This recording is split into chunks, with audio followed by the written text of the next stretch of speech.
Welcome to the Great Loop Radio podcast, brought to you by America's Great Loop Cruisers Association. We're dedicated to sharing Great Loop information and inspiration with those actively cruising, planning for, or dreaming about a Great Loop adventure. I'm Kim Russo. I'm the director of AGLCA. Today we are going to talk about crossing the Gulf, and that is always a part of the Great Loop route that perhaps gives loopers the most angst before they actually do it. So Tsali Bentley, who, if you are a regular listener, you have met before.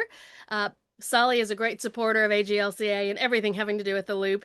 He's going to fill us in on loopers helping loopers to identify a perfect, well, the best possible weather window for crossing the Gulf. So we'll jump in to that with Tsali in just a moment. First, I do want to take a moment to recognize and thank our Admiral sponsors who support AGLCA at the highest level. They are Kathy All. She is a certified financial planner with Edward Jones, Great Loop Yacht Sales, Passage Maker Trawler Fest, Skipper Bob Publications, and Waterway Guide Media. As always, we encourage our listeners and viewers to support these businesses that support the Great Loop. And with that finished, I want to officially welcome Tsali Bentley back to the podcast. Tsali, thanks for coming back. We appreciate it. Sure enough, glad to be here, Kim. Well, and we are glad to have you. Today we're talking about the Gulf crossing, a point of angst for some loopers, but we're kind of going to break it down and we're going to explain mostly today the assistance that you are continuing the tradition of. So loopers have been helping loopers identify a good weather window for crossing the Gulf for quite some time. So take us back to the beginning. When did this start? Absolutely, Kim, and it's an honor to be on the call. Really an honor to talk about crossing the loop. I mean, crossing the Gulf, and you make the call.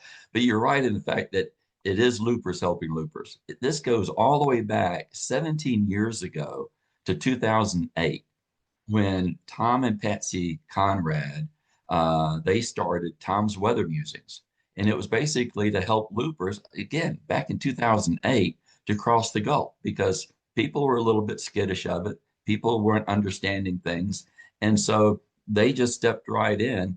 And I think it's just unbelievable the fact that they are also the ones who have the Harbor Host of the Year named after them, the True North Harbor Host of the Year, which is named after their boat. So I think Loopers Helping Loopers goes way back again, 2008.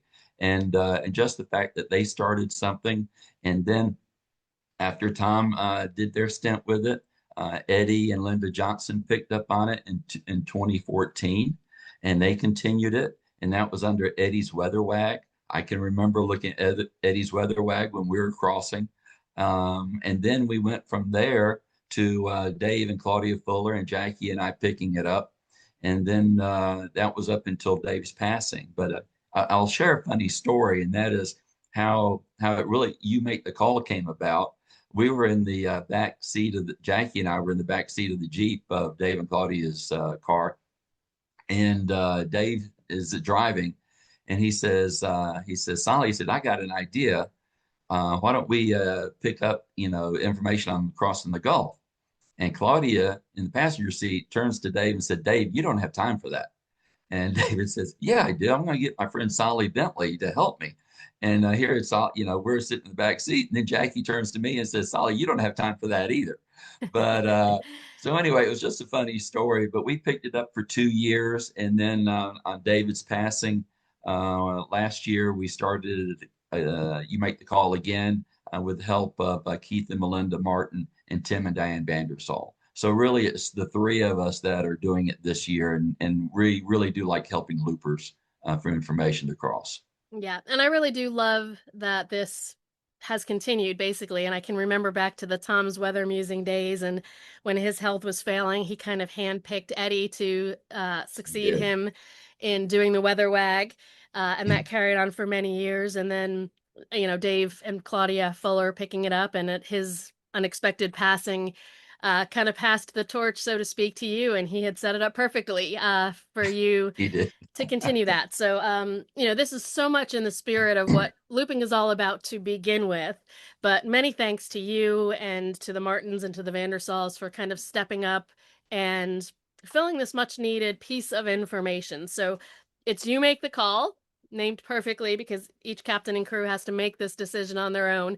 But you're basically providing, you're consolidating some of the weather forecast information in hopes of helping people to have all the data they need to make that decision. So you did this for 2024, very much like you'll be doing it this year in 2025. Right. Tell us a little bit about the number of boats that crossed last year, and what were kind of the periods of time that the weather, knowing the weather will be different every year, but last year, how did it work out? When did people have the most success crossing? Sure. And one of the things we do when you make the call, and in the background, we look at Nebo link units all the way from really Iuka, where Charlie and Robin are up there, all the way down the river, through Mobile, across the Gulf, all the way to Tarpon Springs and the Clearwater area there. And so every evening, I look at all these units, I write them down. And what we found last year, and again, these are just the boats that are broadcasting, through Nebo because that's the only way I can read it. But 226 boats crossed last year, according to Nebo units. And out of the 226, roughly 75%, 74% went straight across. And the other 25% actually took the rim route. Even though there was hurricane damage and everything, they decided to take the rim route for whatever reason. And so a lot of boats did cross. And then we look at weather windows on each month. And weather windows is what we refer to as a good crossing moment with a buffer on each side. This doesn't mean these are the only windows to cross, but these are the most favorable ones that we saw from You Make the Call. In November, roughly had 7 of those windows. December had 10. And then, sometimes you think it's going to, reduce quickly going into the new year, but it didn't. January had 9 and February did have 3. So there was a reduction there in February. But it was just interesting to track the weather windows and how many Nebo units were going across. Therefore, saying that loopers are represented by their Nebo units. But that was Yeah. 2024. Yeah. And lots to unpack there. But one of the things that's interesting about that is if you look at those numbers, probably, less than half of the days were viable crossing windows for weather. Um, Probably less than a third when you actually work out those numbers. So the key is waiting for those Absolutely. windows. But the other thing that means is with the 275 or so boats crossing, you're not going to be alone out there if you don't want to be. If you take the total number of viable crossing days and the total number of boats, most of them had many boats going. So if that gives you some comfort for those listening and planning their Gulf crossing, you can do it with other boats out there.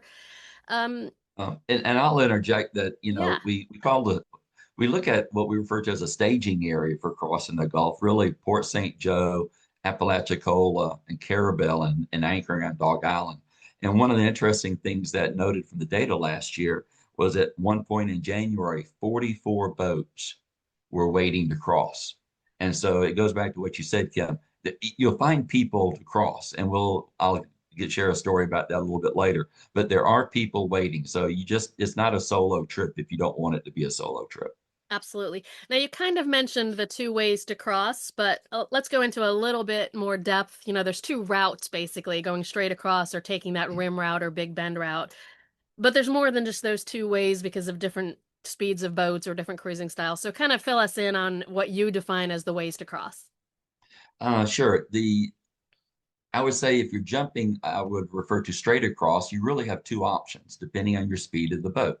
And that's one of the things we break down on the second page of You Make the Call. But depending on the speed of the boat, maybe you can make it all the way across in daylight hours. A lot of boats do. And then there's a so-called rite of passage, those that take the overnight because they're a much slower boat, maybe a trawler speed, something around, 7, 8, 8.5 miles per hour. So they're looking at a longer time period. And the best time period for that longevity is to go overnight. So you're arriving the next morning over there. And then, of course, there's what people refer to the bend route, the rim route, and that is going from Steinhatchee, Dog Island to Steinhatchee over to Cedar Key, Crystal River, and then down. And so that's more or less daylight eras. It takes about 3 days to do that. And so that's why you probably have less boats. There is maybe a mental mentality. I want to get across as soon as I can. And But if you're longer, if you just want to take your time and do it all in daylight, the rim route is very feasible to do. And we've done both. Compass Rose has done both routes. Yeah, and it's really you know, personal choice. Tom Conrad and Eddie Johnson were big proponents of going straight across with the overnight crossing. They both were in slower boats. You're right, kind of rite of passage kind of thing. Um, and then Robert Craich, who is a longtime looper who has presented for us many times, had promised his wife Kay that they would not be out there at night on their loop. So they did the Big Bend route. So completely personal choice. But and for the first time, I think David Fuller and then you, Tsali, have decided to include both of those options in this assistance for identifying a weather window. Tom and Eddie both preferred the straight across route, so that's what they focused on when they did the weather musings and Eddie's weather wag. So, because of that, there's a lot of detail, a lot of information, I should say, in You Make the Call. So tell us what is included there. You make the call is, and again, I say this to the captains and crews. This is an assistance of you, the captain and crew, making the call. We are not making the call for them. We're just supplying data to help them feel more comfortable in the decision that they're coming up with.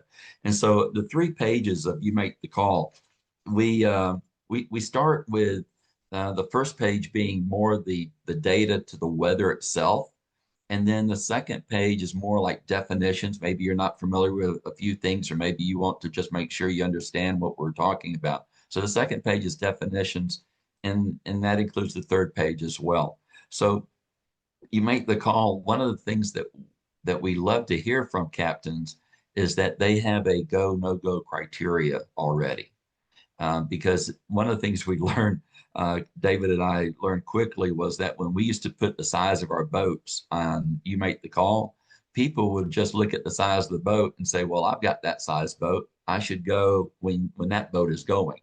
And that's really the wrong way to think of it. You need to think of it as trying to make that passage under the particular conditions of your crew and your boat. And that's why the go no go criteria is so important for this. Yeah. And so by go, no go criteria, and that's something if you're engaged with AGLCA, you've probably heard before. But for those of you listening who maybe have not heard of that, it's basically saying, based on your own crew and their experience level and their comfort level and your boat and how it handles in different conditions, it's basically saying something like, for example, if the winds are 15 knots or less and the waves are 2 feet or less at a given period, maybe, a 4 second period, then you go. Anything more extreme than that, you don't. So each captain and crew has to decide that for their own. But, any advice, Tsali, for somebody maybe who is just starting out, and it takes some experience, right, to kind of determine what that go, no go is for yourself. It does, and I think a lot of loopers will look at a general go no go of being 12 2 and 2. It seems to Mhm. be the most common out there. It's one that just easy to grab and to start with. But as you said, Kim, it's your experience of dealing with the winds and the currents and everything, of how you adjust that. And so the whole basis of You Make the Call, the general thread is the 12 2 and 2, 12-mile-per-hour winds, 2 foot seas, and the period ratio being 2 or greater. And so again, and that's the basis of You Make the Call right there. Mhm. Any other things that You Make the Call encompasses that you want to mention? Sure, we do a long-term forecast, and I'll say that this is not rocket scientist. I mean, rocket science of what we're doing. I am no expert in the weather. It's just that I'm looking at this data and trying to present it in a very reasonable way to understand. And so we use Marv's Weather Service to actually look at a long range forecast. And that's what we have on page 1, to where you can look to see when that weather window is coming up. I mentioned that there are 44 boats in the staging area to cross back in January. Um, One of the things that we highly recommend is that you don't speed up going across the panhandle. You look at the long range forecast. Maybe you're sitting there at the rendezvous at the wharf or Pensacola or Panama City, and you're seeing that the weather's not too good to cross anytime soon in the next 7 days. Well, don't speed up and get across. Enjoy where you are, enjoy the panhandle. And so the long range forecast helps not only keeping a lot of boats from converging there in the Carabel area, but it allows people to spend more time enjoying the beautiful, sugar beaches of the panhandle. Um, and so that's the first part of when you're looking at, you make the call, the long range forecast. And then we narrow it down. And this is where Keith Martin and Tim Vandersall come into play. And that is, we take three different scenarios of no go criteria. Again, we don't use boat sizes. We're not pegging it on our own boat size. We're pegging all this information on what you think you may cross on those weather conditions. And so we look at these three criterias, and the middle one being 12, 2, and 2. And we look at weather apps. Each of the three of us, Keith, Tim, and myself, we look at three different weather apps every day. And we're formulating whether or not we would cross with different no go criteria. And so all this information comes together, and we look at this on a daily basis. So the long range forecasts are more or less planning out when you may cross, but the exact maybe 24 hours that you're going to cast off the lines, that's the information that we're sharing. So the captain can look at his information as well and say, hey, what's you make the call is saying, am I matching up as well? So we look at that on a daily basis, and there's 72, and believe it or not, it surprised me. There's 72 units or cells on this information that we update daily. So Mhm. we're looking at all these weather models, and we're formulating what we would do, and then we're sharing that. We use it on a red, a yellow, and a green type color of what we would do. It's very easy to read as just a red light. If you see all red on our page, that is not a time to cross. If you see green, hey, you may want to think about crossing, and yellow may be a little bit of caution there. And we try to add some notes as well. One of the things that Eddie Johnson was very, I'll say, adamant about, and I learned from him, and that is he believed in having a very good weather buffer, both at the beginning of when you're casting off the lines and when you will be arriving. And so we learned, Jackie and I learned from that, is that when you've got a weather buffer, and the longer the weather buffer, the better. It's between 6 to 24 hours. 24 hours, of course, the optimum there, is that allows the weather to change without really affecting the weather that you think you're going to have crossing. So it's we try to pipe in a lot of information there in one page. So it's sometimes it can get overwhelming, but if you read a couple of you make the calls, you get a general idea of what we're trying to convey. Yeah, and you also provide a lot of information on in writing on what this is intended to convey. So there's resources Absolutely. available to help you understand what you're looking at. But so that's page one. That's kind of, the forecasting information. And then included in each report is a page two, and tell us about what's on page two. Sure. Page 2, we actually identify, I'll call the straight route across. We identify what times you may want to leave R2, as we call the can buoy there off of Dog Island. What time you may want to leave for your Gulf crossing, depending on the speed of your boat. So we have two charts on page 2, and you can look and determine what your boat speed is, and if you're going across in daylight, when you want to arrive on the other side. And then if you're going across all night, being a slower boat, a trawler, so to speak, just to arrive over on the other side the next morning. And one of the things that we also outline there is, and every looper will attest to this, is when you're going over onto the west, when you're approaching the west side of Florida in the early morning hours, you want to make that sun as high up on above the horizon as you can, because there's a lot of crab pots over there. If you've never experienced the crab pots, you're going to see them galore all over the water. And if you arrive too early, that sun will be low on the horizon, and the glare, it's not as easy to steer around all these crab pots. So we always suggest not arriving in the Tarpon Springs Clearwater area before 10 a.m. And so therefore, this information we have in a block form that you can actually look and look back and see what time you should actually leave from the Dog Island area over there around R2. And a funny So, story, well, yeah, I go was ahead. just going to say, when we've done both routes, we've done the straight across, we've done the rim, and I'll never forget when we were going straight across. We thought we were the only boat going. We were leaving out of Apalachicola, and that goes back to what you said earlier, Kim. There's always someone wanting to leave, and there's always someone looking for someone else who's leaving. So when we pulled in Apalachicola and we anchored there at the river, we found another boat, Butterface. We were talking back and forth, and they wanted to cross. And then by the time we got around to pulling up the anchor the next morning, we had 5 boats that were all meeting at R2. Hmm. So it goes back to what you said. There are boats waiting to cross. If you use Nebo Link, if you use just whatever communication you have with others, we actually had a boat picked up with us, and it was through a Facebook post. Hmm. It was read by someone, and someone else knew we were crossing. They radioed us, and they came over from Panama City, and we all met at R2. So I will it just goes back to reiterate what you said. There are people wanting to get together to go across. Yeah, absolutely.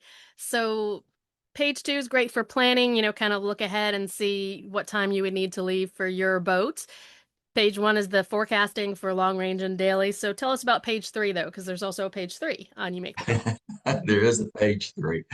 Oh my God. This reminds me of the back and forth that Dave Fuller and I had about what we were going to put on these pages. It was just, we argued a little bit about what we thought was important. It was a give and take process. But on page 3, we talk about the significant wave height as well. And so part of the go, no go criteria, of course, that second number is wave height. And so we actually we have a little chart that shows significant wave height and how that's used, how that's calculated. And then if you're looking at a 2.5 foot wave out there, you're going to, this chart we have says that you're going to have probably some 4 footers out there too. So it just gives you an idea of what we look at as far as significant wave height. We talk about wave period. And then we talk about our weather buffers as well. And then the other item on page 3 is we actually identify what weather apps or models that Keith and Tim and I look at. And we actually identify which ones. I mean, we don't always agree. I remember one time when Dave Fuller and I were doing the forecasting 2 years ago, and David and I both we disagreed, and we put on You Make the Call our different scenarios. And we were sitting at Owen's Fish Camp down in Sarasota, I believe it was. And these loopers came in, and they had no idea I was involved with You Make the Call. And we were just talking, and they were talking about how rough their crossing was, and they identified which date they came across. And I said, oh, you went with Dave Fuller's forecast, didn't you? I chose the other one. So again, it's always the captain's call, and just know the fact that we put a lot of effort in trying to just look as many apps as we can to give you this type of information. And then Yeah. the other thing I want to talk about on page 3, and that is Chris Parker's weather service. Uh, a lot of people they want to basically be told when should they cross. And so there is we give a few lines for Chris Parker there, how to get in touch with him. And he also is, of course, an AGLCA sponsor, and he gives a little bit of a discount if you reach out to him. And I think, Kim, you and Michael used him on one of your crossings and had very favorable conditions. I wouldn't say we had very favorable conditions, but he prepped us for what we were going to encounter. Okay. So let's put it that way. Chris is absolutely an expert in marine weather forecasting. He has made his name and his business on helping boats find favorable weather. So yeah, highly recommend. What we did that we knew going in we were doing this and it was not the best idea was we did not have that buffer at all. And the reason the buffer is important is because as the weather shifts, if you've got a 6 or a 24-hour buffer in both directions, even when the pattern shifts, you're still going to be okay. We best word for it, I've called it this before, we were threading the needle. We knew we had a certain number of hours where the weather was going to be okay, and then it was going to get a little bit beyond our comfort level. Not unsafe. Our boat can handle it. I get seasick. I was the one who can't handle it. But that said, Chris just routed us. We usually, if you're going directly across, Sally, as you said, R2 is kind of the starting point near Dog Island for the can buoy there, and you're shooting for R4, straight line across. Chris just routed us slightly north of there, actually headed kind of towards Crystal River. Um, Many slower boats left earlier in the day from Dog Island on the normal path because that was their forecast. We left much later. We're a faster boat. We could have done daylight only, but again, threading that needle, we were going overnight, which I loved. It was a rite of passage, and I was thrilled that we got to go overnight. Nobody else in our buddy boats, everybody, I think me and one other person were like, yay, overnight, and everybody else was like, oh, we're going overnight. But Chris's little change in direction made a big difference in how long we dealt with the uncomfortable conditions. We didn't see them actually until the sun rose, and then we headed south to Clearwater, which was our point. So the point in that being, Chris can be really helpful. So if you are at all unsure, certainly reach out to him. He customizes it to your boat, your crew, your comfort level with conditions. So, great plug for him. He does a fabulous job. He does. So I don't think we've actually told people yet, Sally, when and where they can get this forecast or this information related to the forecast. So fill us in on Sure. that.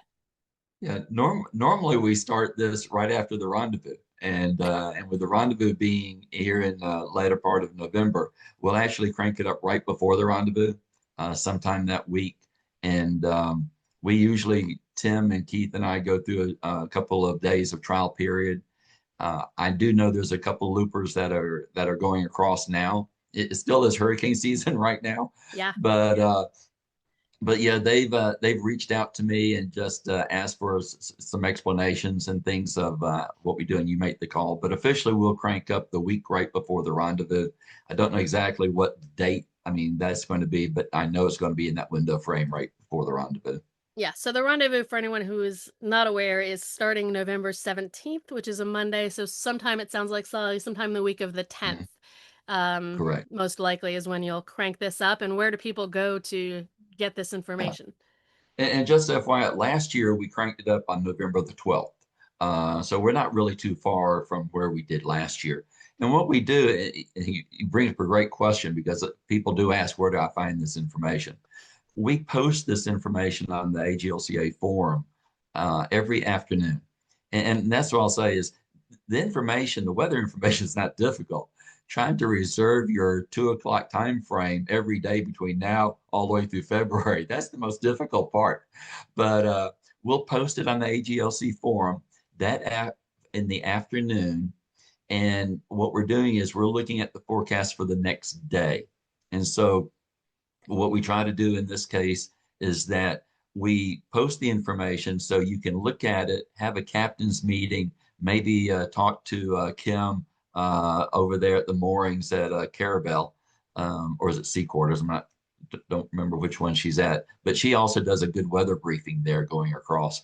And so we post this information so the captain can look at it and help their mind the evening before. And I caveat this because even though you look at the weather the night before, you need to look at the weather right before you cast off those lines. And we had this happen to us when we did the rim crossing last time. Jackie and I were in agreement the evening that we would leave the next morning. The next morning, Jackie was looking at her weather app. I was looking at mine, and she says, "Did you see where the wave height increased?" And I said, "Well, I think we're okay," and that was wrong. She should have had the veto power. We always say it takes one veto to no go, but we went and started over to Steinhatchee, and the waves increased. And it was all because I did not really pay enough attention to the forecast right before we cast off our line. So I always say that even though you're looking at it the day before, please look at it right before you cast off your lines. And Yeah. so again, we publish it every afternoon, and we'll do that from when we start all the way through the month of February. Excellent. And AGLCA has kind of dedicated November on all of our different channels to the Gulf crossing. So the Great Loop Link newsletter, the digital newsletter that comes out on November 1st, has an article from Tsali covering some of this. It has an article from Eddie Johnson, who preceded you by a few people at doing this information. And it's got an article from the Homeport crew about the Big Bend route versus the straight across route. So lots of content coming out on November 1st. We also cover this a lot at the Fall Rendezvous. So, Tsali, tell us a little bit about what's happening related to the Gulf crossing at the rendezvous. Sure. And Kim, I appreciate you including you make the call and part of the route sessions Mm-hmm. because there will be a lot of interest in it. And it's always great. You make the call is useless if you don't know how to interpret the information.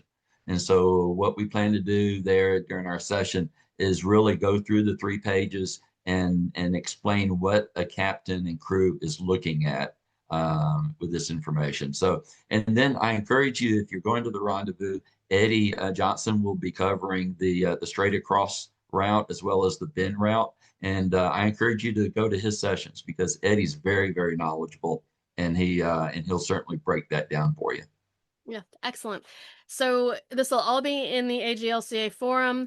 If you are an AGLCA member and have not visited the forum, just log into the website as a member, go to the Interact menu, and then hit forum. It's the very first choice on the Interact menu, and you'll find you make the call there. So you can navigate to that on the web anytime after 4 o'clock to see the next morning's forecast. If you are familiar with the forum, it spawns an email every morning at 6 a.m., right around 6 a.m. You can also get it that way, but if you're really looking for your crossing window, you're going to want to navigate to the forum on the web in the afternoon to take a look before that email comes out. Anything I missed about how this works and when to expect it, Tsali? No, I think we've covered it all. I do like to encourage loopers to reach back out after they make the crossing. We're not, again, we're only supplying information to help the captain make the call. But I've had some people reach out and say, you were off. You didn't tag this one correctly, and so therefore it's a learning process on our side. The more feedback we get from people who have looped, excuse me, who have crossed the Gulf, the more feedback we get, the better we can provide information in the future. So I encourage people to reach out, either post it back on the forum or email me directly, text or whatever. But we do appreciate everyone's feedback. Yeah, well, and we appreciate you. And I want to send a huge thank you to Keith and Melinda Martin, Tim and Diane Vandersall, and Tsali and Jackie Absolutely. Bentley. Um, uh, y'all, they do this on a volunteer basis because they're passionate about helping other loopers find a window to make this Gulf crossing a rite of passage and a fun event, rather than something. There's always a good story, but we like when the story is about it being this magical, joyous crossing rather than the story being how bad the conditions were for you. So, these 3 couples, hats off to you for doing this. Again, just because they're passionate about helping loopers find that right weather window. So, Tsali, thank you. Please pass our thanks along to Jackie, and I'll reach out to Keith and to Tim and ask them the Will same. do. Thank you all. We really appreciate We, it. we we all love paying it forward for what others did for us, and that it's just a return. Yeah, it's what looping is all about. So thank you so much for that, and thanks for sharing the details today.